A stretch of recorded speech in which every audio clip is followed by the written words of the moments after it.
Assalamualaikum warahmatullahi wabarakatuh.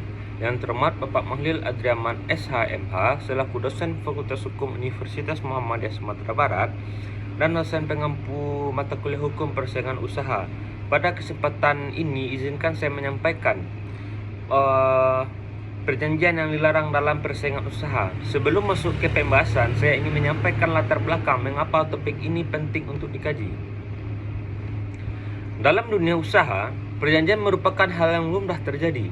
Perjanjian adalah kesepakatan antara dua pihak atau lebih untuk mengikatkan diri, dan perjanjian inilah yang menjadi langkah awal terciptanya perikatan.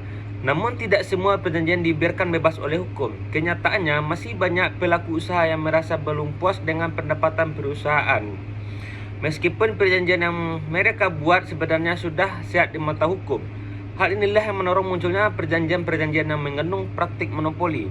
Perlu digarisbawahi, negara sebenarnya tidak melarang monopoli itu sendiri, melainkan melarang praktik monopolinya. Inilah dasar pemikiran dari Undang-Undang Nomor 5 Tahun 1999 tentang larangan praktik monopoli dan persaingan usaha tidak sehat.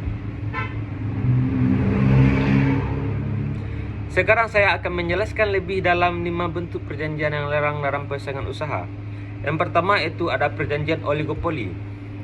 Perjanjian oligopoli diatur dalam pasal 4 Undang-Undang Nomor 5 Tahun 1999. Perjanjian ini terjadi ketika dua atau lebih pelaku usaha bersepakat menguasai produksi atau pemasaran barang atau jasa secara bersama-sama, sehingga dapat mengakibatkan praktik monopoli. Undang-undang bahkan memberikan indikator kuantitatif.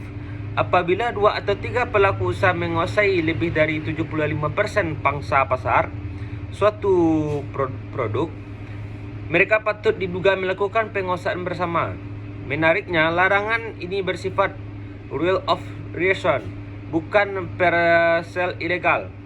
Artinya harus dibuktikan dulu dampak buruknya terhadap persaingan, bukan otomatis dianggap melanggar hanya karena bentuknya oligopoli. Sebagai perbandingan, di Amerika Serikat pengaturan serupa terdapat dalam Sherman Act yang bahkan menjerat oligopoli meski tanpa kontrak formal.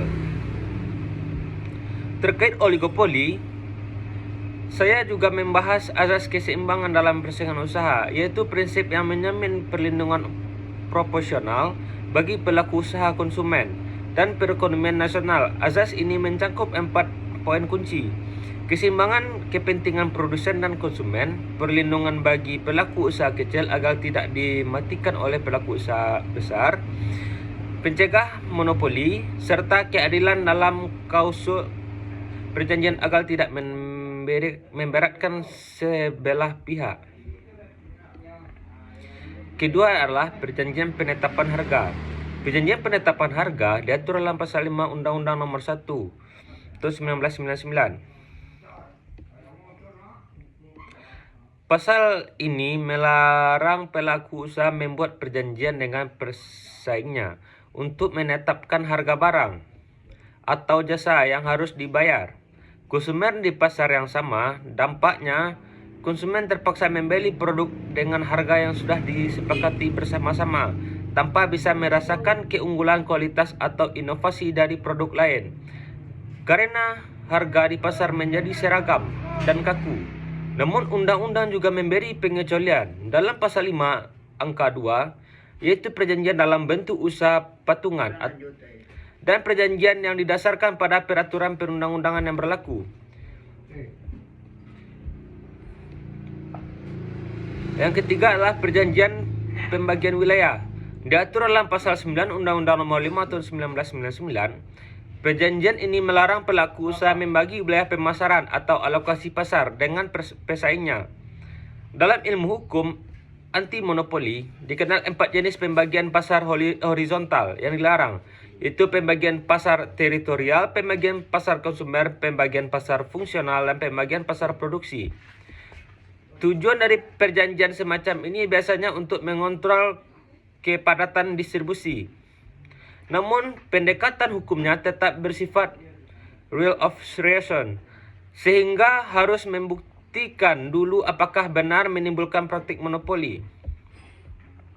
Keempat, perjanjian pemboikotan.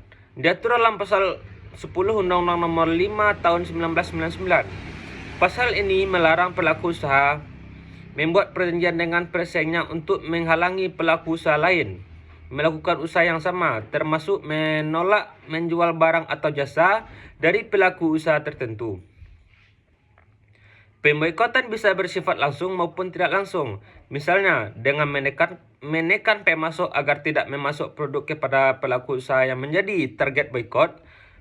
Menariknya, tidak semua boikot bersifat merugikan. Ada pula boikot yang bersifat pro-kompetensi, seperti perjanjian pembelian bersama oleh pengusaha kecil untuk mencapai efisiensi skala ekonomi. Yang kelima, kartel. Kartel diatur dalam pasal 11 Undang-Undang Nomor 5 Tahun 1999. Kartel adalah kesepakatan antara pelaku usaha pesaing untuk memengaruhi harga dengan mengatur produksi dan pemasaran. Tujuannya biasanya untuk menjaga harga tetap tinggi dengan cara membatasi jumlah produksi. Meskipun praktik ini sering gagal karena anggota kartel cenderung saling curang demi keuntungan sendiri, karena sifatnya yang tertutup dan sulit dideteksi hukum persaingan usaha. Kesimpulan, dari pembahasan tersebut dapat disimpulkan bahwa kelima bentuk perjanjian ini, oligopoli, penetapan harga, pembagian wilayah, pemboikotan, dan kartel, pada dasarnya bertentangan dengan prinsip persaingan usaha yang sehat.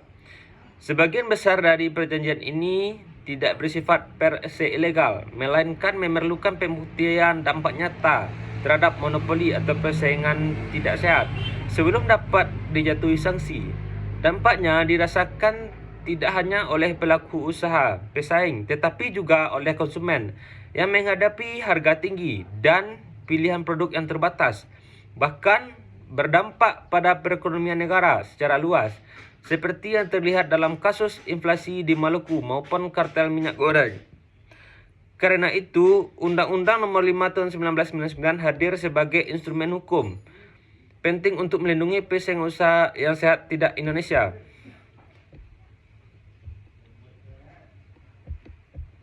Demikian yang dapat saya sampaikan mengenai perjanjian yang dilarang dalam persaingan usaha.